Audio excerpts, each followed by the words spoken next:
Assalamualaikum warahmatullahi wabarakatuh. Selamat sore yang kami hormati para guru besar, senior, dan sejawat. Peserta Dolan diskusi online mingguan yang diselenggarakan di Cabang Surabaya pada kesempatan kali ini bekerja sama dengan IDAI Cabang Surabaya. Dolan hari ini adalah Dolan yang ke-28 mengangkat topik mengenai demam dengue. Dengan narasumber ada Profesor Dr. Parwati, spesialis anak konsultan, dan Dr. Leni Kartina, spesialis anak konsultan, dengan moderator Dr. Farizal Rizky. Baik, pertama-tama saya mohon kepada Ketua ID Cabang Surabaya, Dr. Brahmana Askandar, SPOG Subspesialis Onko, untuk bisa membuka acara. Silakan Dr. Brahmana. Oke, Assalamualaikum warahmatullahi wabarakatuh. Yang saya hormati guru saya Prof. Parwati, sejawat Dr. Leni Kartina, dan kemudian Mas Farisal selaku moderator. Juga saya ucapkan terima kasih, apresiasi untuk panitia di PHID, Dr. Pandu, Dr. Farisal, Dr. Charles, Dr. Linda, mempersiapkan acara dari minggu ke minggu tanpa putus ini. Tanpa putus multidisiplin, jadi kerumitannya lumayan, tapi berhasil dikoordinasi dengan baik. Terima kasih banyak. Sekaligus saya menyapa yang terhormat, yang saya banggakan, pengurus dan kemudian anggota ID Cabang Surabaya dimanapun berada, dan juga peserta yang non-ID Surabaya, kita sangat welcome.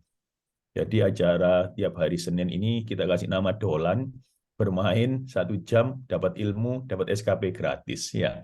Dan ini para pakar-pakar, terima kasih banyak meluangkan waktu untuk sedekah ilmu untuk kita semua siang hari ini.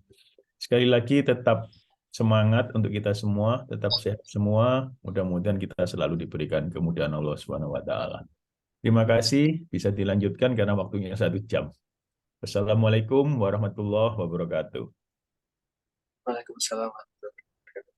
Terima kasih Dr. Brahmana telah membuka acara. Jadi seperti tadi disampaikan Dr. Brahmana bahwa Dolan insya Allah hadir rutin setiap minggu, seminggu sekali, setiap hari Senin jam 15 sampai 16 WIB. Mudah-mudahan kita bisa meluangkan waktu untuk sharing ya, sharing diskusi tentang topik-topik yang setiap minggu nanti akan berganti bekerja sama dengan PDSP-PDSP-nya. Dan ini juga ada sejawat-sejawat kita yang sedang di Jakarta, mudah-mudahan nanti juga ada hasil yang apa ya, yang positif dari teman-teman kita sejawat yang ada di Jakarta. Baik, berikutnya untuk masuk langsung ke acara, saya serahkan kepada moderator Dr. Farizal Rizky untuk bisa memandu acara. Silakan Dr. Farizal. Terima kasih banyak Dr. Pandu, Dr. Brahmana. Selamat sore Prof. Parwati dan Dr. Leni. Gimana kabarnya Dokter dan Selamat Prof? sore. Alhamdulillah baik. Alhamdulillah baik. Oke, jadi pada kesempatan kali ini Dolan akan membahas terkait demam dengue. Yang ini menarik banget kasusnya karena emang selalu ya tiap tahun mungkin sekarang kalau lagi musim kemarau tidak terlalu banyak, tapi nanti selalu berulang siklusnya. Biasanya ketika saya di puskesmas dulu itu wah, kita kadang-kadang bingung dok, kapan kita harus merujuk, kapan sih itu bisa ditangani di puskesmas. Nah, mungkin pada kesempatan kali ini kita mengupdate ilmu kita terkait demam dengue ini, kira-kira seperti apa sih, sudah seperti apa perkembangan terapinya, dan yang terbaru seperti apa. Monggo mungkin dari Dokter Leni dulu atau dari Prof. Parwati dulu, mungkin menyampaikan sedikit teoritisnya mungkin sebelum nanti kita akan berdiskusi dan berbincang dengan para pemateri, para peserta. Terima kasih Dr. Farisal, Dr. Brahmana, terima kasih. Nanti saya persilahkan guru saya, Prof. Parwati, untuk menyampaikan terlebih dahulu. Prof. Ya, terima kasih Leni. Terima kasih kepada seluruhnya yang sudah mempercayakan kepada kami untuk membawakan topik mengenai dengue ini. Ya, mudah-mudahan kami bisa memenuhi harapan dari Anda semua ya. Memang betul-betul bisa bermanfaat. Jadi semoga sebetulnya saya pikir semua pasti sudah hafal dan sudah tahu bagaimana mengenai dengue dan sebagainya. Jadi saya sebetulnya juga sedikit bingung apa yang harus saya berikan. Sehingga pada kesempatan ini saya hanya memberikan sedikit apa pengulangan saja, dan juga mungkin ada beberapa mengenai bagaimana burst dan pitfalls-nya dari dengue ini. Baiklah, saya izin untuk share screen dulu. Iya, Prof.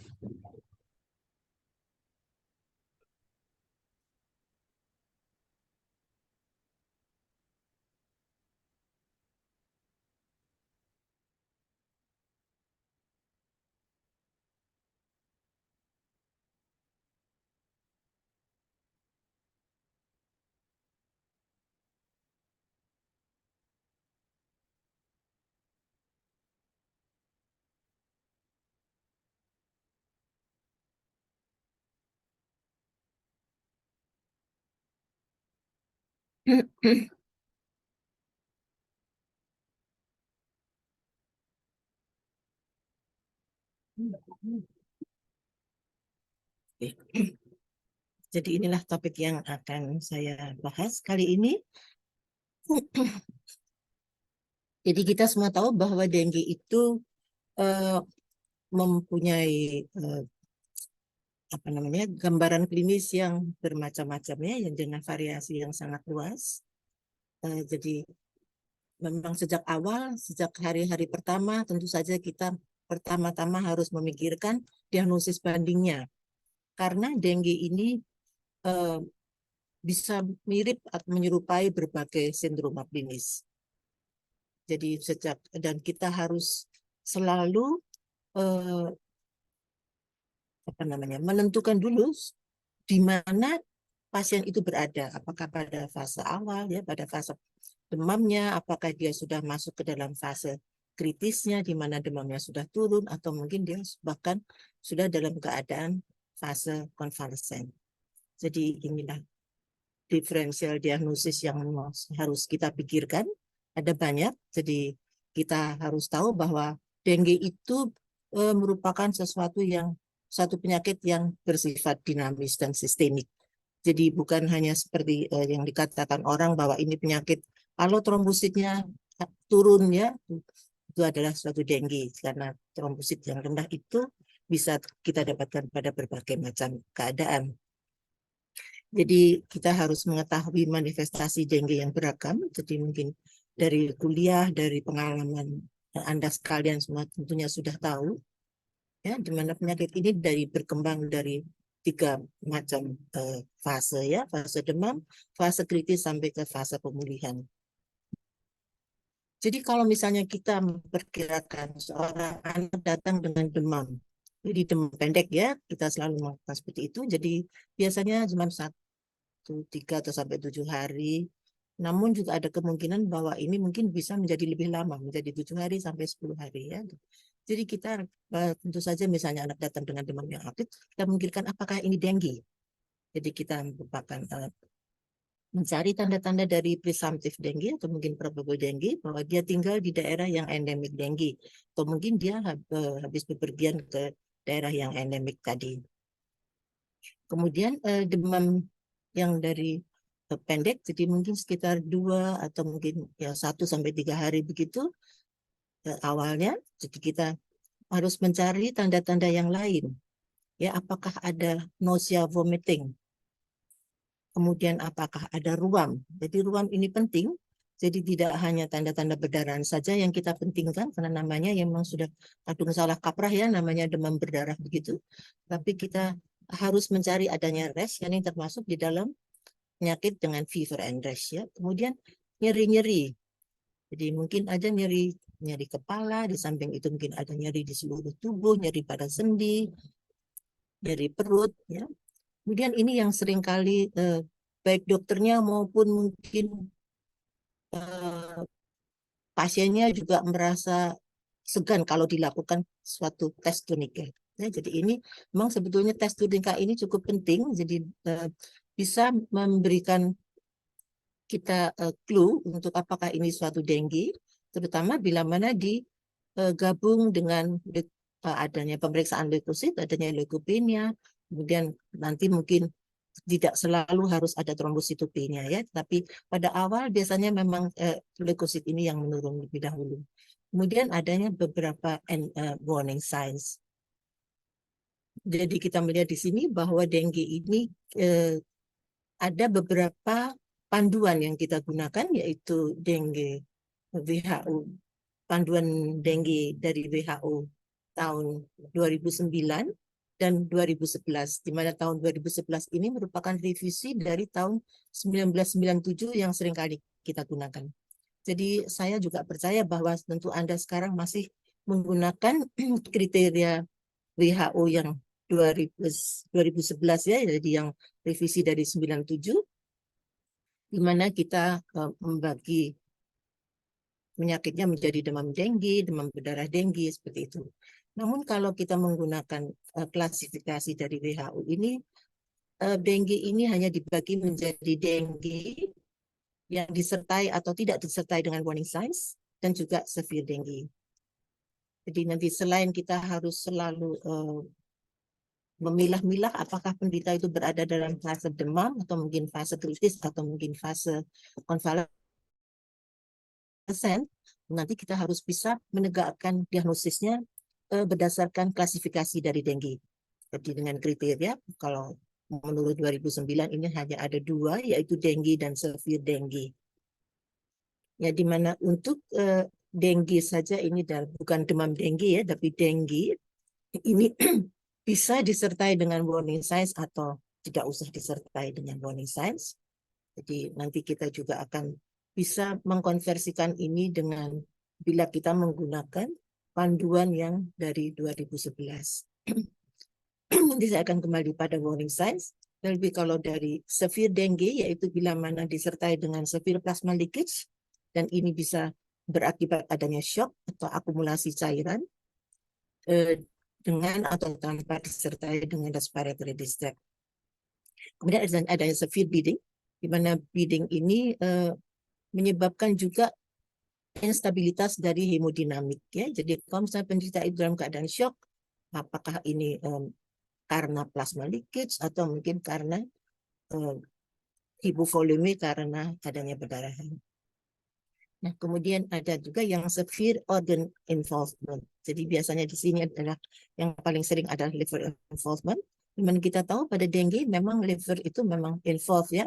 Namun kalau misalnya sampai fungsi heparnya itu mencapai ribuan, nah ini yang dikatakan suatu severe liver involvement. Kemudian ada juga involvement pada CNS. Tidak hanya 2 ini saja, sebetulnya organ manapun bisa saja juga involved pada infeksi virus dengue. Jadi mungkin perlu saya tekankan bahwa infeksi virus dengue ini tidak hanya demam dengue atau demam berdarah dengue, tapi nanti ada bermacam-macam klasifikasi klinisnya. Jadi inilah warning signs-nya, di mana ada clinical warning signs dan laboratory. Di mana pada clinicalnya mungkin severe abdominal pain, kemudian ada persistent vomiting, perdarahan dari mukosa, kemudian adanya gangguan dari kesadaran mungkin ya, kemudian anaknya mengantuk saja atau mungkin anaknya irritable, kemudian adanya hepatomegali yang lebih dari 2 cm dan adanya clinical fluid accumulation. Kemudian ada untuk laboratoriumnya bila mana terjadi bersamaan peningkatan hematokrit disertai dengan penurunan yang drastis dari jumlah trombosit, hati-hati ini menandakan penderita itu akan masuk ke dalam fase diverscence tadi, apakah atau mungkin akan terjadi suatu shock ya. Jadi tanda dini dari shock nanti itu yang kita bisa mencari kalau misalnya kita melihat adanya warning signs ini. Nah, itu tadi dari panduan 2009. Untuk panduan 97 yang direvisi dengue fever, dengue fever derajat 1, 2, 3, dan 4. Jadi ini 3 dan 4 ini yang dinamakan dengue shock syndrome. Kemudian untuk 2011, apa yang direvisi yang ditambahkan dari panduan 97, yaitu adanya suatu expanded dengue syndrome, di mana kita pada dalam hal ini, selain tanda-tanda yang memang sudah ditentukan untuk dengue, itu ada involvement dari organ-organ yang lain, misalnya dari CNS, ya. Jadi mungkin ada ensefalopati misalnya. Dan ada beberapa warning signs, di samping warning signs tadi yang disebutkan menurut 2009, dari 2011 ini juga ada beberapa warning signs. Jadi bila mana dengan terapi kita, jadi misalnya dengan fluid terapi, ya, jadi nanti akan disebut sama Dr. Lenny, tidak ada perbaikan klinis ataupun kita bahkan menjelek sesaat sebelum atau selama transisi ke fase afibris, ya. Jadi temperaturnya turun atau ketika penyakit itu berlanjut. Jadi adanya muntah persisten, intake cairan yang kurang, nyeri perut hebat, adanya letargi atau mungkin anaknya gelisah, dan mungkin ada perubahan perilaku yang mendadak. Jadi ini memang dikaitkan dengan kelainan pada CNS. Kemudian perdarahan, kemudian ada yang pusing, ya, jadi mungkin penderitanya mungkin ada drowsiness, mungkin pucat, ekstremitas dingin dan lembab, dan produksi urin yang berkurang. Jadi ini nanti pasti akan ditekankan oleh Dr. Lenny bahwa pemeriksaan yang paling murah adalah mencari produksi urin. Nah, ini adalah gambaran dari perjalanan klinis infeksi virus dengue. Jadi dari gambaran ini saja kita sudah bisa menceritakan apa yang terjadi pada dengue secara keseluruhan. Jadi ini hari sakit, ya. Jadi memang penting sekali pada dengue adalah kita menetapkan hari sakit. Jadi kalau bisa dari jam berapa, misalnya pagi jam berapa dia mulai demam, keesokan harinya itu per 24 jamnya itu harus pada jam yang sama. Nah, jadi ini fase fibris ini akan berlangsung sekitar 3-4 hari, kemudian akan disusul dengan fase kritis atau kritikal, ya. Dan ini hanya berlangsung 2 kali 24 jam biasanya. Ini akan disusul oleh fase recovery.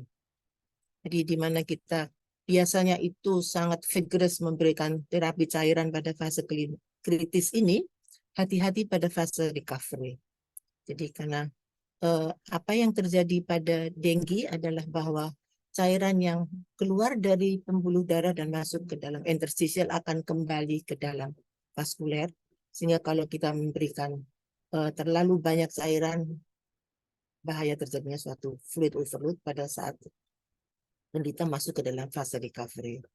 Jadi untuk anak, apa yang kita harus antisipasi pada saat anak itu dalam fase febris, ya, dalam hal itu anak biasanya memang di sini anoreksia, jadi anaknya dalam keadaan dehidrasi, dan kemudian bisa terjadi juga febrile convulsion. Jadi di sini memang penting sekali bagaimana kita menghitung oral intake-nya dan bagaimana urine output-nya. Dan untuk perubahan dari laboratorium, jadi ini memang pada akhir minggu pertama atau mungkin yang lebih dulu adalah penurunan dari leukosit, kemudian akan disusul dengan penurunan dari trombosit, dan akan disertai dengan kenaikan dari hematokrit. Jadi pada saat terjadinya fase diverscence atau misalnya penurunan dari suhu, maka pada saat ini terjadinya suatu trombositopenia dan terjadinya peningkatan dari hematokrit. Ini terjadi suatu potongan. Di sini saatnya penderita itu masuk ke dalam fase kritis. Jadi hati-hati di sini kita memang harus mencari apakah akibat dari kebocoran cairan itu berakibat suatu shock, ya. Mungkin bila ada perdarahan juga mungkin bisa terjadi shock juga. Dan ini tidak terjadi lama, setelah 2 kali 24 jam akan terjadi perbaikan. Jadi bahkan produksi dari trombosit ini akan berlebih-lebih sampai mencapai mungkin 500-an, dan leukosit juga akan meningkat. Dan yang penting di sini adalah pada saat penderita dalam keadaan febris, maka yang untuk pemeriksaan yang bisa kita lakukan adalah, karena ini ada viremia, adalah hal yang terkait dengan virusnya. Jadi kita bisa memeriksa suatu NS1 antigen. Jadi ini merupakan suatu non-structural protein dari virus dengue. Jadi ini sekalian dari mengenai perjalanan klinis. Nah, kalau misalnya kita menggunakan kriteria dari WHO 97 yang ini yang memang mirip dengan 2011, maka bisa kita konversikan ke yang WHO 2009. Jadi mengingat nantinya untuk ICD-11 yang digunakan untuk diagnosis dengue adalah mengacu pada panduan WHO 2009. Jadi nantinya akan diagnosisnya dengue without or with warning signs dan severe dengue. Dan kita bisa menentukan kalau misalnya kita menetapkan dengan panduan 2011 dan kita dapatkan dengue fever, ini biasanya kalau kita konversikan 2009 adalah dengue without warning signs. Ya.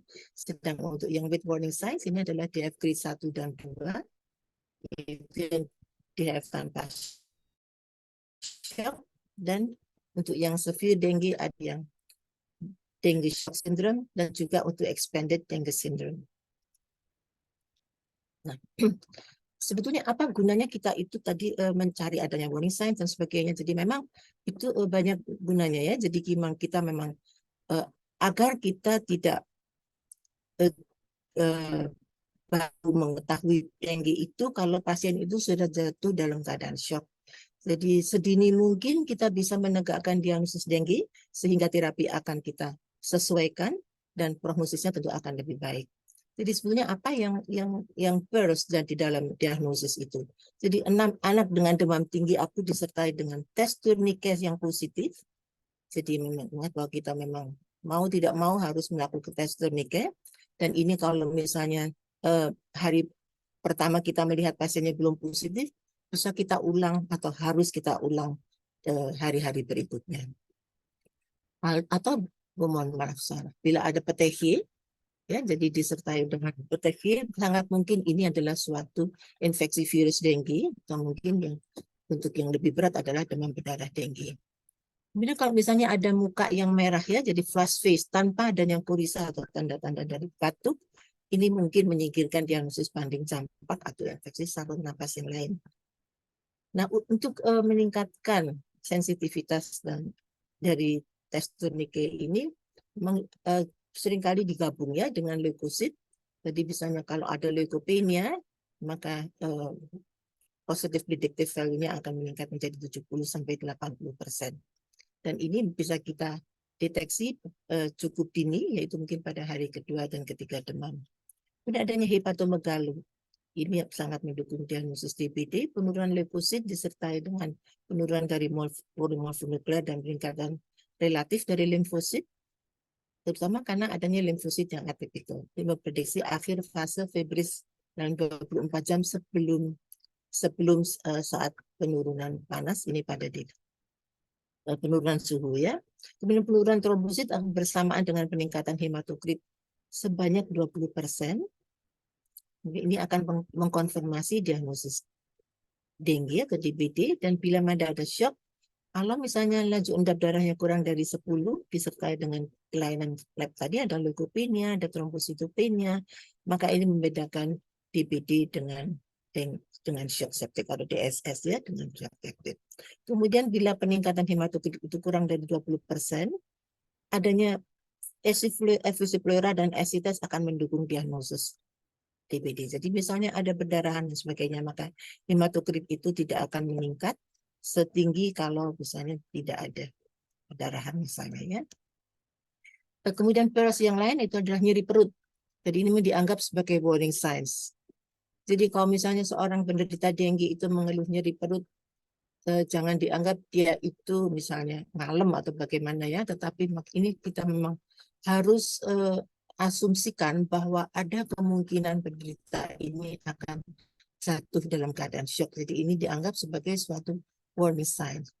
Kemudian persistent vomiting, apa yang dikatakannya adalah kalau bila ini terjadi lebih dari 3 kali sehari, sehingga anak itu tidak bisa mentoleransi cairan beroral. Dan ini merupakan tanda penting dari kebocoran plasma dengan bahaya dehidrasi, bahkan akan memperberat kondisi dari plasma leakage. Kemudian letargi. Jadi memang letargi yang kelihatannya memang luar biasa. Jadi penderita ini tidak turun dari tempat tidur terus sepanjang hari ya. tidak tertarik pada apapun, pada mainannya, pada TV. Kemudian untuk laboratory warning signs seperti yang sudah disebutkan tadi adalah leukopenia, penurunan trombosit, dan meskipun ini tidak prediktif untuk terjadinya plasma leakage, namun ini merupakan suatu indikator yang penting untuk infeksi virus dengue. Kemudian laboratory warning sign yang lain itu penurunan cepat dari trombosit disertai dengan kecenderungan peningkatan hematokrit tepat sebelum atau saat terjadinya penurunan suhu. Dan ini bisa mendahului perubahan tekanan darah dan tekanan nadi, sehingga ini mengindikasikan adanya peningkatan permeabilitas vaskuler. Dan perubahan hematokrit memang dapat tersamar oleh pemberian cairan. Nah, kemudian untuk pitfallnya, saya kira masih ada 2 slide ya.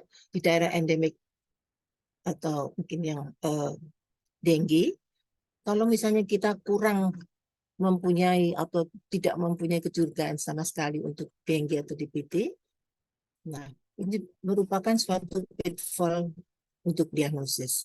Jadi, apalagi kita tahu bahwa dengue itu bisa mengenai bayi yang baru lahir, mengenai bayi atau infant, dan bahkan pada lansia. Kalau kita tetap tidak menghargai nilai uji tourniquet dan leukosit untuk screening dengue, nah ini juga akan membahayakan sehingga kita bisa kehilangan atau kesempatan untuk menegakkan diagnosis dengue. Kemudian apalagi kalau kita lolos dalam menetapkan stadium kritis, karena ini dapat terjadi dini ya, dapat terjadi pada hari ketiga, meskipun biasanya hari keempat onwards begitu. Jadi kita terlambat untuk memeriksa leukosit atau trombosit atau mungkin hematokrit ya untuk memprediksi apakah kita sudah masuk ke dalam stadium kritis atau shock. Jadi mungkin terjadi suatu misdiagnosis, keterlambatan dari pemberian cairan ya sampai sudah terjadi shock. Kemudian tidak melakukan tes tourniquet, tidak memeriksa leukosit ya secara mungkin ya secara berkali-kali begitu ya, yang mungkin tourniquet test ini keesokan harinya akan berubah menjadi positif. Jadi kita bisa mendapatkan clue untuk menegakkan diagnosis dengue. Kemudian kalau kita diagnosisnya salah, demam dengue dianggap sebagai demam berdarah dengue, atau mungkin kita tidak menggunakan plasma leakage atau effusi pleura, hipoprotein dan hipoalbumin sebagai suatu kriteria untuk membuat diagnosis definisi kasus ya, karena kita tahu bahwa nanti dari Dr. Leni akan juga kita tahu bahwa pemberian cairan untuk demam dengue dan demam berdarah dengue itu pasti tidak sama. Kemudian overdiagnosis, ya, karena kita tidak menggunakan kriteria diagnosis. Jadi apa-apa dianggap ini suatu dengue. Misalnya ada trombositopenia saja sudah dianggap suatu infeksi virus dengue, demam dengue atau mungkin demam berdarah dengue. Kemudian keterlambatan untuk mengenali dengue shock syndrome. Karena pada dengue, kita bisa mendapatkan bahwa penderita itu akan masih tetap sadar baik. Dan yang kita temukan adalah penyempitan tekanan nadi. Karena sistolnya masih normal. Dan jadi tidak disertai dengan suatu hipotensi. Jadi hati-hati. Kalau misalnya kita masih mendapatkan ini suatu penyempitan dari tekanan nadi saja, ini tentu saja prognosisnya akan menjadi lebih baik karena kita memang sudah menyadari bahwa ini sudah terjadi suatu shock pada penderitanya. Pada bayi terutama, jadi seringkali kita membuat diagnosis salah ya untuk demam berdarah dengue karena gejalanya itu tidak jelas seperti kriteria untuk dengue ya. Jadi mungkin manifest sebagai kejang, mungkin sebagai diare itu bisa kita dapatkan pada penderita pada bayi. Jadi jangan lupa kalau penderita datang misalnya dengan demam dengan konvulsi, jangan lupa untuk mencari kemungkinan suatu infeksi virus dengue. Kemudian kalau kita gagal untuk mempertimbangkan atau mungkin menduga ya ini suatu berdarah internal atau suatu concealed bleeding yang memerlukan transfusi ya. Jadi karena hematokritnya misalnya masih tetap tinggi karena memang terjadi bersamaan dengan misalnya masih leakage masih berjalan. Jadi hati-hati dalam hal ini tentu cairan yang kita pilih nantinya bukan bukan namanya itu bukan yang untuk cairan untuk dengan hemokonsentrasi, tetapi tanpa kita perlu memberikan transfusi. Kemudian juga kita gagal mendeteksi kondisi penyerta, jadi mungkin adanya penyakit-penyakit penyerta dari penderita yang sebagai faktor risiko dari perdarahan. Kemudian juga adanya pemeriksaan uji klinis yang bisa memberikan false negatif pada 2 hari atau 3 hari pertama, atau mungkin bahkan ada yang false positif. Di dalam hal ini mungkin kita seringkali harus memadu atau mengadakan kombinasi dari pemeriksaan ini dengan pemeriksaan dari lab yang lain, yaitu misalnya seperti tadi dari leukosit dan trombosit dan hematokrit. Kemudian karena beberapa penyakit menyerupai dengue, terutama saat fibris, maka jangan lupa kita harus selalu ingat diagnosis banding. Jangan sampai misalnya kita hanya mendiagnosis ini sebagai suatu influenza misalnya, padahal ini adalah dengue. Kemudian abdominal pain, sebenarnya apa yang dikatakan abdominal pain ini, kenapa kok terjadi suatu abdominal pain? Ini bisa disebabkan karena adanya asites, karena kita terlalu vigorous memberikan terapi. Kemudian di samping itu juga adanya kongesti dari hati, yang ini akan mengakibatkan suatu abdominal pain.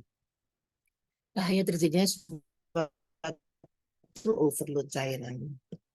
Dan bagaimana dengan biological markers yang lain, yang false negatif, memang kita harus tahu kapan kita harus memeriksa markers ini ya. Jadi untuk NS1 itu adalah biasanya itu bisa kita deteksi lebih dini, dan untuk IgG, IgM memang memerlukan tidak kurang dari hari ke-4 ke-5. Kemudian shock dengue bisa manifest sebagai physiologic time continuum, jadi memang sebaiknya kita bisa menetapkan adanya apakah penderita itu masih stable, apakah ada warning signs sehingga penderita jatuh dalam keadaan compensated shock. Ya, sini kita masih mempunyai waktu yang lebih banyak untuk memperbaiki sistem kardiovaskulernya.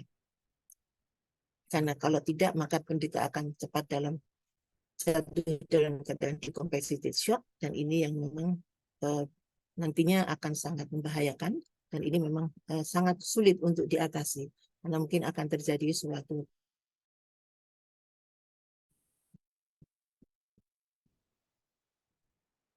refractory shock, atau mungkin bahkan kan mudah-mudahan ini bisa sedikit membuka wawasan kita mengenai dengue, di mana first diagnosis itu penting dalam mengawal kita untuk menuju deteksi dini, tentu saja dengan tata laksana yang akurat. Dan kita perlu mencermati adanya pitfalls dan menghindarinya. Dan jangan lupa ini akan harus dilakukan pada setiap fase perjalanan penyakit. Terima kasih. Wassalamualaikum warahmatullahi wabarakatuh. Waalaikumsalam warahmatullahi wabarakatuh. Terima kasih Prof. Farwati, luar biasa lengkap sekali terkait dengue-nya ya. Sudah banyak sekali pertanyaan yang ada di Q&A. Untuk para peserta yang ingin absen, untuk yang ingin bertanya bisa menggunakan fitur Q&A. Jadi nanti di Q&A kita masukkan, lalu akan kita bacakan. Untuk absensi sendiri sudah terekam otomatis di sistem Zoom. Mungkin dari Dr. Leni ada tambahan, Dok, terkait. Terima kasih Dr. Farisal. Assalamualaikum warahmatullahi wabarakatuh. Terima kasih untuk percayaannya kepada saya. Terima kasih Prof yang sudah menjelaskan secara lengkap. Nanti saya tinggal melanjutkan tentang tata laksana. Saya akan menjelaskan sedikit aja, karena nanti ini tujuan tadi itu disebutkan bahwa untuk teman-teman kita di perifer atau di dokter umum ini mau dirawat sendiri boleh enggak? Ini mau dirawat di puskesmas bisa enggak? Apa harus saya segera rujuk? Nah, kalau semua dirujuk kadang-kadang kalau pas lagi Dokter Farisal tadi bilang lagi banyak musim, sebetulnya meskipun dengue sendiri itu sekarang sepanjang tahun ada ya, meskipun enggak sebanyak kalau pas musim hujan nanti jadi bertumpuk semua. Jadi mana yang boleh dirawat, mana yang kita bisa rawat sendiri dan mana yang harus sudah indikasi dirujuk. Saya izin share screen, nggak terlalu banyak slide. Screen. Oke. Suara saya terdengar jelas ya, Dokter? Jelas, sangat jelas, Dokter. Oke. Slide-nya sudah terlihat. Apakah sudah terlihat? Sudah, Dok. Sudah. Oke, matur nuwun. Jadi saya akan melanjutkan, senang sekali sebelumnya karena Prof sendiri yang membawakan, jadi saya tinggal lebih mudah. Jadi Prof sudah menyampaikan apa yang harus diwaspadai, kapan kita harus tahu ada tanda bahaya, dan apa yang harus kita lakukan. Jadi kalau kita bilang tata laksana dengue itu sebenarnya harus bagaimana? Kalau kita bilang sebenarnya hanya di cairan, tapi cairan ini butuh fokus. Ada 5 langkah, ada 4 langkah sebelum kita memastikan ini anak boleh dirawat di rumah, ini harus dirawat di puskesmas atau harus segera rujuk. 4 langkah ini harus kita lakukan. Langkah pertama tentu tadi yang sudah disampaikan panjang lebar oleh Prof. Parwati, anamnesa. Jadi ada onset demam, kemudian ada 3 pertanyaan penting, 3 golden Q, minum bisa enggak? Kencing keluar enggak? Kata Prof. Tadi kencing harus sebagai pemeriksaan paling sederhana untuk mengindikasi ini anak ada masalah yang serius. Jadi dia kencing enggak? Aktif enggak? Ada komorbid enggak? Jadi kalau ini anak dengan sindroma nefrotik, tadi ada beberapa pertanyaan, ada ibu hamil, ada bayi, mungkin kita juga harus perlu melakukan pertimbangan yang lebih panjang. Dan kemudian tentu saja yang tadi sudah disampaikan secara lengkap, warning sign. Harus bisa di luar kepala warning sign. Kalau seorang dokter ketemu anak dengan demam, tanyanya harus aktif, kencing, ada nggak warning sign harus ditemukan. Kemudian langkah kedua adalah pemeriksaan fisik, karena akan penting sekali. Ada yang kita menyebutnya sebagai 5-in-1 magic touch. Jadi ada 5 sentuhan yang magic yang setiap memeriksa anak harus kita bisa pastikan kondisi anak ini seperti apa. Jadi CCTVR singkatannya. C yang pertama itu color. Anak ini merah apa biru. Ya. C yang kedua capillary refill time. Dipencet ujung jarinya kembali cepat apa enggak merah. Kalau CRT atau capillary refill time-nya lebih dari 3 detik atau bahkan 2 detik, anak ini berarti ada gangguan perfusi. T temperatur, dia hangat atau dia dingin, dipegang anyep. Ya. Kemudian volume rate, takikardi apa enggak. Jadi volumenya ini kuat atau lemah. Rate-nya cepat atau normal. Jadi CCTVR ini bisa kita lakukan dengan sekali sentuh tangan anak. Jadi itu yang harus dilatih oleh para teman-teman sekalian.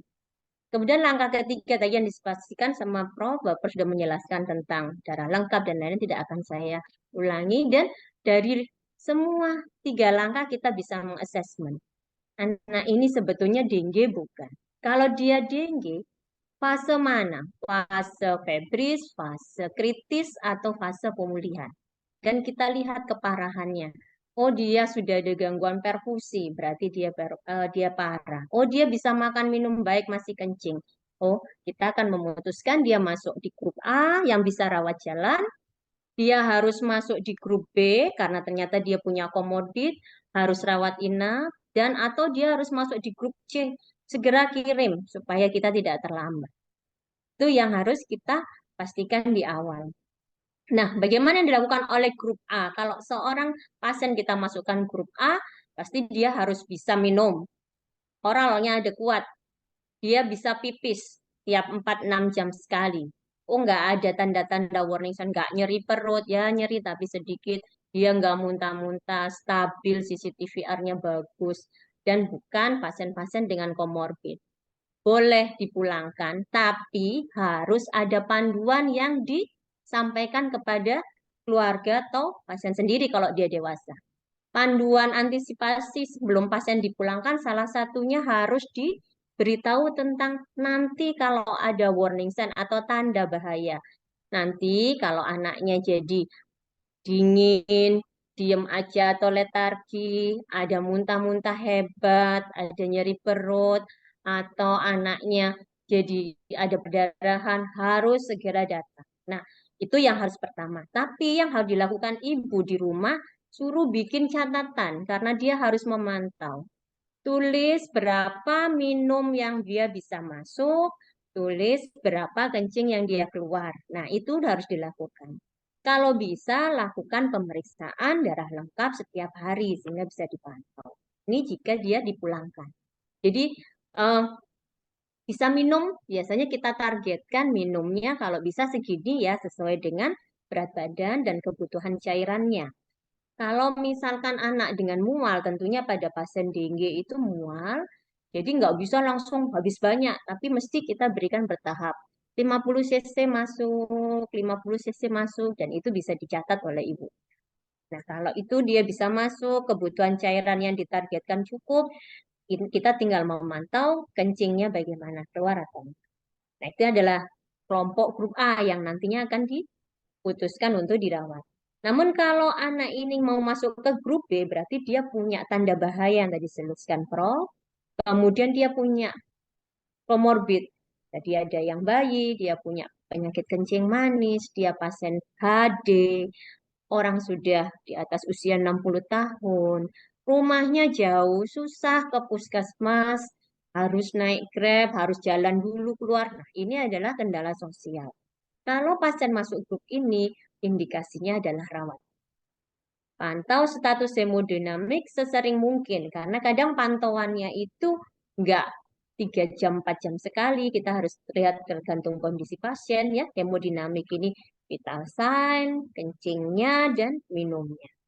Kemudian selama dia dirawat inap, kita juga menggunakan pemeriksaan hematokrit yang di puskesmas bisa dikerjakan untuk memantau atau melakukan memberikan petunjuk pada kita kapan kita memberikan merubah cairan atau kita melakukan rujukan. Jadi memeriksa hematokrit.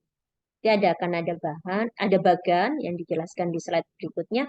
Dan kalau harus dirawat inap berarti orang ini harus diinfus gunakan cairan isotonis secara optimal. Optimal artinya nggak berlebihan. Optimal itu nggak semua dikasih karena nanti resikonya kalau terjadi overload. Jadi sesuai kebutuhan. Dan ada hal-hal lain yang harus dipertimbangkan, yaitu kita mesti harus tahu pasien ini menderita asidosis metabolik atau glukosanya bagaimana, tahu dia ada perdarahan, nah elektrolitnya terganggu, nah ini juga yang harus perlu dikoreksi. Nah, yang masuk ke grup C, yang misalkan pada saat kita periksa pemeriksaan fisik ternyata sudah shock, terus kemudian plasma leakage-nya hebat, HB-nya bisa sampai 19, ada ASI tes, terjadi perdarahan hebat, kemudian diperiksa OTPT, mungkin di puskesmas bisa pemeriksaan OTPT, ternyata bisa sampai di atas 1000. Ada gangguan kesadaran, sudah tidak mau bangun, atau dia kadang pada bayi, biasanya kita dapatkan kejang. Nah, ini perlu perawatan darurat, mungkin pasang infus, stabil, dan lakukan rujuk segera. Jadi untuk yang kelompok grup B, yang biasanya kita ada gangguan hemodinamik, atau dia ada leakage tapi belum terjadi shock. Dia ada leakage, ada plasma, kebocoran plasma tapi belum shock, kita mulai dengan cairan kristaloid. Jadi yang harus diingat, cairannya ini ada yang bersifat isotonis. Tidak boleh yang bersifat hipertonis atau hipotonis. Kemudian kita mulai berapa? 5-7 cc per cl.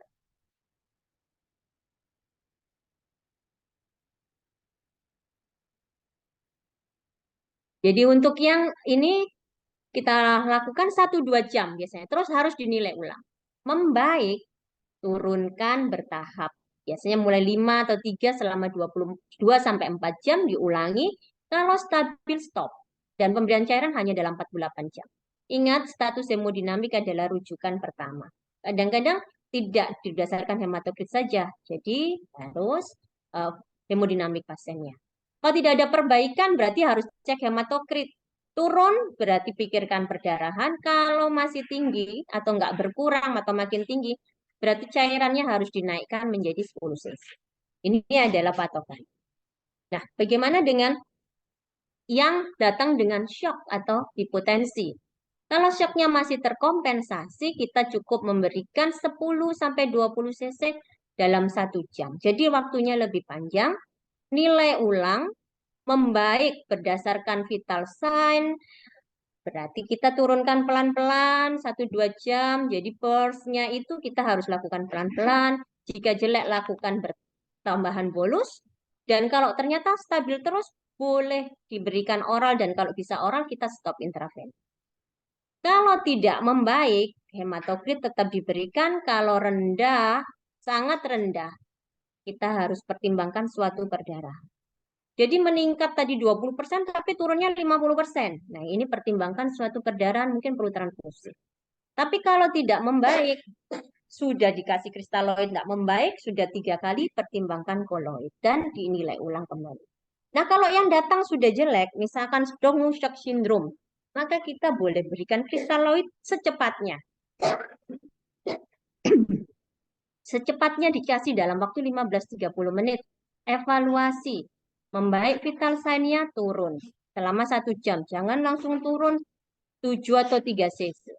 Dalam perjalanannya ada tambahan, ada kondisi agak naik lagi, boleh ditambah, naik lagi. Atau kalau membaik kita turunkan bertahap. Jadi prinsip pemberian cairan. Lakukan kristaloid dulu, kondisinya diberikan. Pertama bolus, tergantung 1 atau 2 jam, kemudian turunkan bertahap. Kita mesti harus ingat pitfall ya. Kadang-kadang hematokritnya sudah turun, tapi banyak langsung cairannya diturunkan. Kita nggak tahu bahwa kemungkinan suatu perdarahan.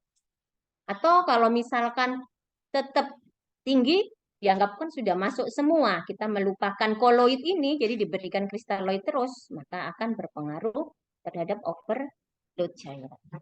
Jadi take home message yang bisa saya sampaikan bahwa kapan memulai dan menghentikan cairan intravena harus mengingat fase demam, fase kritis, fase konvalesen, dan fokus pada hemodinamik pasien. Tanda vitalnya dilihat, diperiksa, perfusinya, kencingnya. Dan mulailah dengan isotonis kristaloid. Jika kristaloid tidak membaik, pertimbangkan koloid. Ya, kalau ternyata kebocoran plasmanya ini sudah diterapi, masih tidak membaik, pertimbangkan perdarahan atau asidosis, glukosa, dan adanya koreksi elektrolit yang baik. Kita harus pertimbangkan. Dan evaluasi ini harus menit per menit. Hati-hati, nggak boleh gampang-gampang transfusi trombosit, transfusi albumin, karena harus ada indikasi yang jelas. Dan perlu diingat, pada pasien obesitas, penghitungan cairan harus berdasarkan berat badan ideal, nggak boleh aktual. Oh, ditimbang pasiennya 100, kasih 2000 masuk dalam 1 jam. Nah, ini harus hati-hati. Ya, mungkin itu yang bisa saya sampaikan, Dr. Farisal. Kita mungkin akan bisa lanjutkan secara diskusi saja. Terima kasih. Ini pertanyaannya sudah cukup banyak. Tadi sudah ada beberapa juga yang sudah terjawab ya, terkait kapan harus merujuk dan sebagainya. Mungkin Ya. ini saya mulai dari dokter Nini ini. Mungkin bertanya, warning yang dimaksud pusing, sevelti atau dizziness. Ini sebenarnya tadi sudah terjawab nih dok. Tapi mungkin boleh sedikit terjawab, dijelaskan lagi dokter Nini. Warning sign atau dizziness. Oh ya. Yeah. Jadi warning sign itu sebetulnya tanda bahaya yang beda ya. Ada beberapa bagian, ada yang muntah terus-menerus, ada yang nyeri perutnya ini hebat. Memang pada DB itu, pada dengue, itu ada keluhan pusing. Tapi pusing yang sampai dizziness itu kan kayak berputar ya, atau vertigo. Nah, kalau yang warning sign ini yang lebih ke arah dia muntah-muntah, nyeri perut hebat, ada perdarahan, kemudian ada gangguan kesadaran atau kejang, mungkin itu yang mungkin bisa disampaikan atau ditambahkan Prof. Parwati. Saya kira sudah cukup betul ini. Oke, lanjut nih dok untuk pertanyaan berikutnya. Ini untuk yang ibu hamil, kalau terkait dengan fever dan DSS ini, apakah gejalanya sama dengan orang biasa? Lalu bagaimana labnya dan apa terapi yang mungkin perlu dibedakan untuk pada ibu hamil? Ini gimana dok? Mau dok kalau mau dijawab dan mungkin Prof menjawab. Bagaimana pertanyaannya tadi pada ibu hamil? Kalau ada ibu hamil, apakah penanganan terapi dan diagnosisnya berbeda gitu? Ya, ya saya bukan ini ya, bukan internis ya. Ya mestinya juga berbeda ya, tapi saya kira kalau misalnya mengenai monitoringnya ya saya kira juga sama tentu saja. Fase-fasenya juga sama. Jadi memang saya tidak tahu, jadi kalau misalnya pada orang orang hamil misalnya, kalau pada anak kita memang sangat berhati-hati dengan pemberian transfusi trombosit misalnya, kayaknya pada ibu hamil malah tidak jarang juga diberikan transfusi trombosit ini. Saya kira mungkin yang bisa menjawab ya, nggak tahu Leni bisa enggak? Kalau saya tidak berani karena ini kan bukan ranah saya begitu. Iya, Baik. Prof. Jadi memang mungkin perlu hati-hati tentang pemberian cairan karena memang kita kurang menghitung volume cairan tubuh pada ibu hamil, anak, obes itu kan memang tidak sama ya. Tapi untuk prinsip tata laksana emergensi itu pasti akan sama. Dan kita memberikan cairan pada semua pasien dengue itu memang berdasarkan case by case kondisi pasien saat itu. Makanya kenapa observasinya harus per menit. Kalau vital sign-nya bagus ya turunkan, nggak boleh terlalu banyak. Jadi memang cairan minimal untuk sirkulasi yang optimal. Itu Prof. Gitu Dokter Farisa. Baik, terima kasih banyak. Kita lanjut pertanyaan berikutnya gitu. Dan Prof, terkait hematrokit pada pasien DAF ini seperti apa? Kalau dulu kan kalau diajarinya HB dikali 3, jika nilai HCT lebih besar berarti terjadi peningkatan. Itu kira-kira bagaimana gitu untuk terkait hematrokit dan HB ini gitu? Apakah ada update-nya atau tetap seperti itu? Kira-kira bagaimana?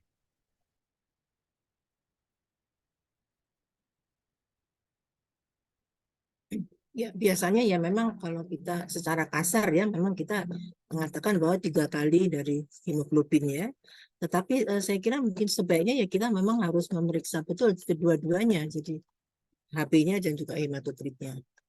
Tidak begitu saja kita lalu mengalihkan 3 begitu. Mungkin Leni ada tambahan barangkali? Enggak, mestinya enggak ya, Prof. Jadi memang banyak banyak kondisi mungkin memang lebih gampangnya gitu 3 kali. Tapi kita mesti harus ingat seperti pada anak ya kadar HB itu juga dipengaruhi kondisi sebelumnya. Misalkan dia nutrisi. Jadi secara gampang memang hematokrit 3 kali HB begitu kah pertanyaannya, Prof? Iya. Oke, betul. Seperti itu, Dok.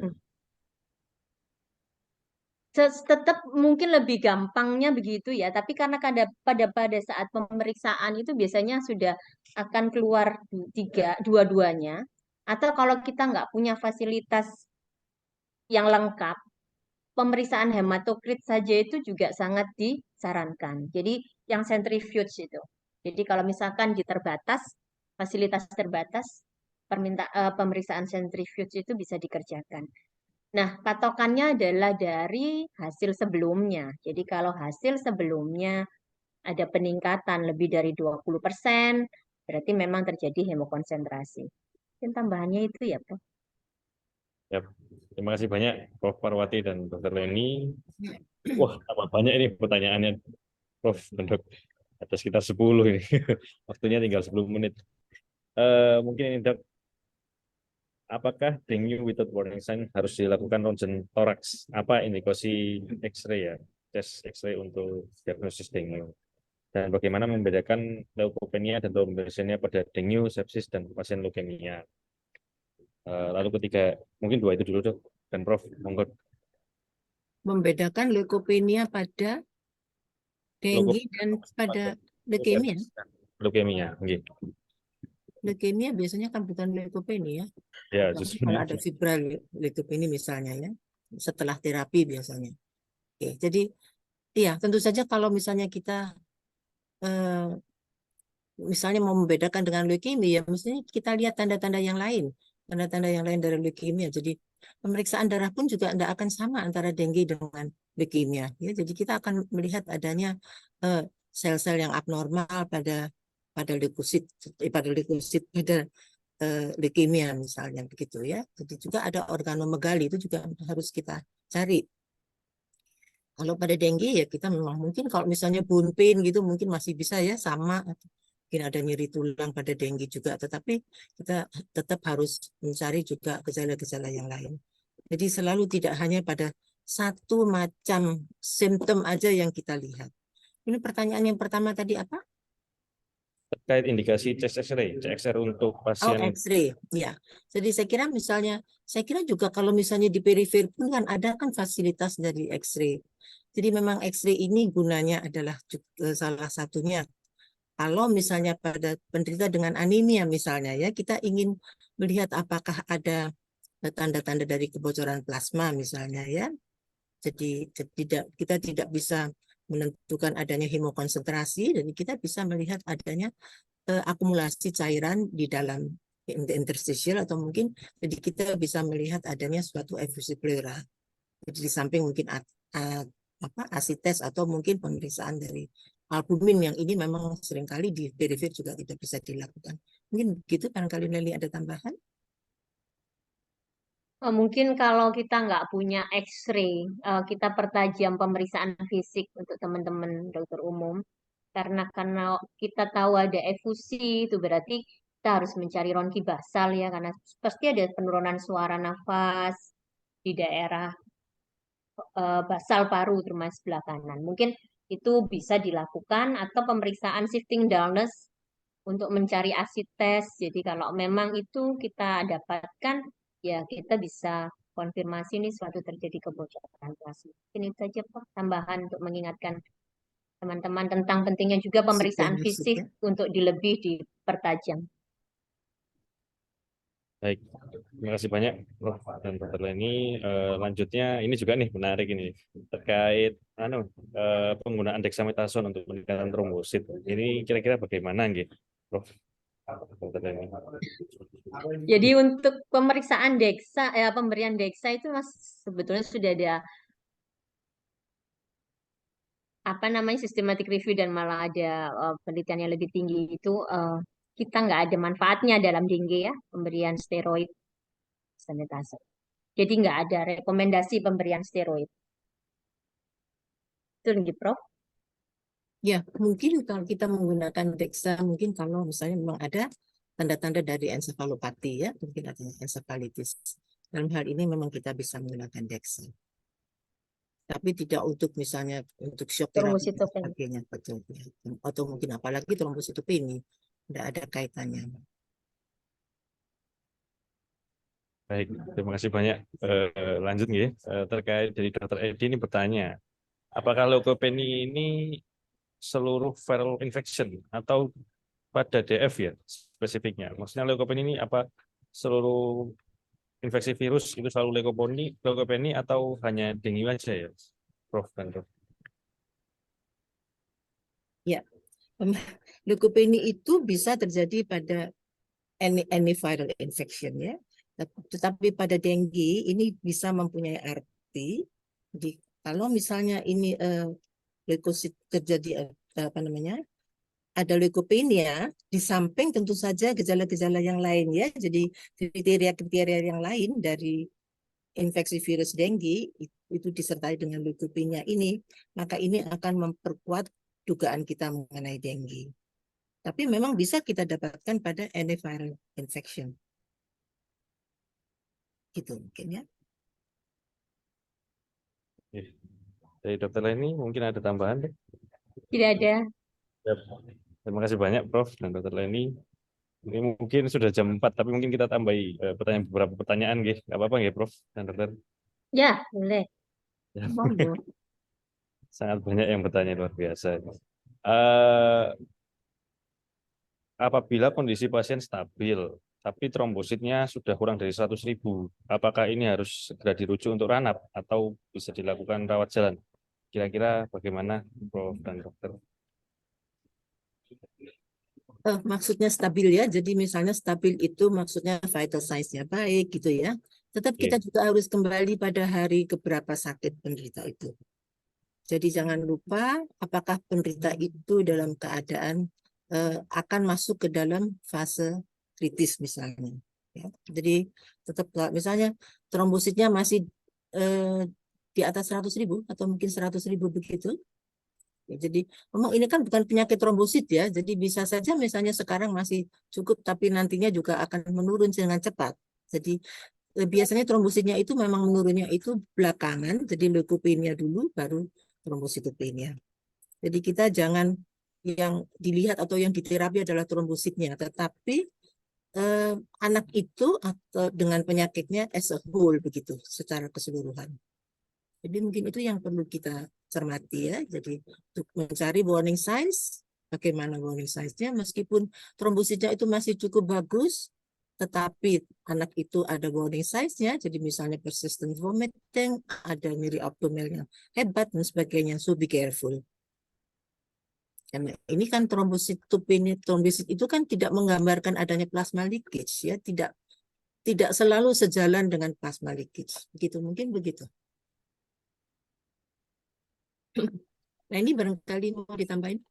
Ya, mungkin kalau stabil, kembali lagi kita mau masukkan ke grupnya ya, kalau memang dia sekalian menjawab pertanyaan, ada satu pertanyaan, sebetulnya dia stabil, tapi keluarga nggak kooperatif, nggak bisa observasi, dan anaknya nggak mau dikasih minum, apakah ini tetap dipulangkan atau tetap boleh rawat inap? Jadi kalau pertanyaannya, apakah kita rawat inapkan atau kita pulangkan? Kalau memang betul yang harus jadi patokan pertama adalah hari demam, tanda bahaya, pintu. Karena kalau ada tanda bahaya berarti dia masuk ke grup B yang harus rawat inap. Kalau dia tidak masuk ke tanda bahaya, dia tetap intake-nya bagus, minum baik, anaknya bisa kencing, itu kita boleh kalau mau dipulang. Tapi tetap edukasi, terus kemudian apa tadi pesan-pesannya, kalau dia ternyata nggak kencing dalam 4-6 jam ya harus segera ke rumah sakit. Ini itu tambahannya. Kalian tadi ada pertanyaan tentang itu, keluarganya nggak kooperatif, apa tetap boleh dipulangkan? Nah, itu nanti pertimbangan sosial. Jadi kalau rumahnya jauh, nggak bisa ya, kita harus rawat inap. Oke. Ya, orang tuanya ndablek, orang tuanya on. Orang tuanya kerja, dua-duanya. Nah, terus kemudian sama pengasuh yang nggak paham. Nah, ini kalau seperti Ya. itu, ya. Kalau ditanya sakitnya apa, tanyanya, sus sakitnya apa? Nah, kayak gitu tuh sudah baiknya Anda rawat inap aja. Ya, betul, Bro. Ya. Oke, mungkin ini terakhir nih, Prof dan Dr. Leni. Ya.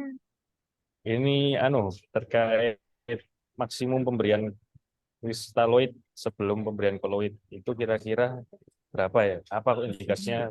Oke, kita pindah ke koloid itu kira-kira seperti apa? Dan koloidnya mungkin rekomendasinya apa gitu? Ya. Oke, turun. Jadi kalau kapan kita mengganti ke koloid, berapa jumlah kristaloid, kita biasanya 20 sampai 30 cc per kilo ya. Jadi setelah kita mencapai 30 cc per kilogram berat badan, tidak ada perbaikan tanda vital, kemudian kita cek anaknya masih kondisinya, tensinya masih, atau pulse pressure-nya masih sempit, ya saatnya kita untuk mengganti ke cairan dengan berat molekul yang lebih besar. Karena sebetulnya dalam penelitiannya yang membandingkan antara kristaloid dan koloid, mereka membandingkan pasien dengan moderate shock dan severe shock. Pada mereka yang moderate shock itu sebetulnya pemberian kristaloid dan koloid sama-sama bagus, tidak ada perbedaan. Jadi ngapain beli yang mahal, yang bisa menimbulkan reaksi. Jadi kita kristaloid dulu. Tapi kalau kristaloid setelah 3 kali 20 cc atau 30 cc per kilo tidak ada perubahan, sudah saatnya kita tidak boleh meneruskan kristaloid. Jadi kapan menggunakan koloid? Kalau dengan kristaloid tidak membaik, ada shock berulang yang setelah kita pertimbangkan, kita pemeriksaan hematokrit tidak ada perdarahan, atau hematokrit masih tinggi, itu adalah saatnya kita untuk merubah ke koloid. Koloid mana yang dipilih? Jadi sekarang ini ada sintesis koloid, ada macam-macam ya. Jadi ada yang starch, ada yang dextran, ada yang kelompok yang dengan berat molekul besar itu. Nah, lebih aman untuk yang tidak banyak menimbulkan efek samping dan reaksi adalah yang sintetis saja. Jadi mungkin itu yang bisa saya sampaikan. Mungkin ada tambahan, Prof. Ya, saya kira sudah cukup ya. Jadi kita juga tetap harus ingat bahwa kapanpun nanti kita menghitung atau melakukan balance cairan, kita harus ingat bahwa pada dengue hemorrhagic fever itu tidak boleh kita melampaui batas kebutuhan maintenance ditambah 5%. Begitu. Ya. Iya, Prof. Jadi kalau misalkan anaknya berat badannya berapa, kita harus mempertimbangkan kebutuhan cairan maintenance plus 5% dari berat badan anak tersebut. Gitu, Dok. Terima kasih banyak Prof. Parwati dan Dr. Leni, luar biasa sekali. 1 Yes. jam lebih sedikit terkait materi-materi dengue. Saya kembalikan ke host Dr. Pandu.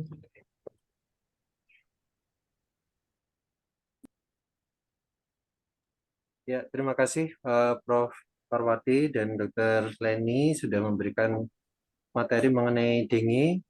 Kemudian ada yang bisa kita dapatkan perbaruan ataupun cara-cara praktis ya, kayak seperti tadi bagaimana kapan merujuk, cairannya, kemudian warning sign-nya. Dan terima kasih juga kepada Dr. Farizal selaku moderator telah memandu acara dengan sangat baik. Baik, bila tidak ada tambahan lagi, kami izin tutup dolan seri ke-28. Terima kasih kepada Dr. Prof. Parwati, Dr. Leni, dan Dr. Farizal, dan seluruh peserta dolan. Sampai jumpa di edisi dolan berikutnya. Semoga selalu sehat dan tetap semangat. Assalamualaikum warahmatullahi wabarakatuh. Selamat sore. Waalaikumsalam. Terima kasih Dr. Farizal, Dr. Pandu. Prof.